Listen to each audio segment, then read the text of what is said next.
সারা দুনিয়ার জন্য একটি উদাহরণ হয়ে থাকবে।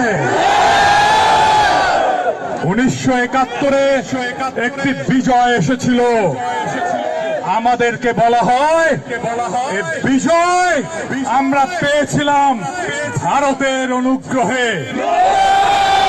2024-এর বিজয় কোন বিদেশি শক্তির অনুগ্রহে নয়,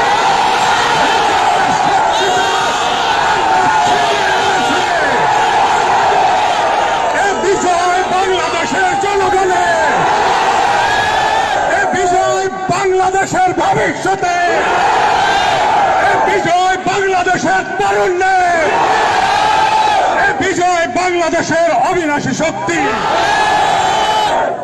আজ এই বিজয়ের মুহূর্তে সবাইকে বলে দিতে চাই, পৃথিবীকে বলে দিতে চাই,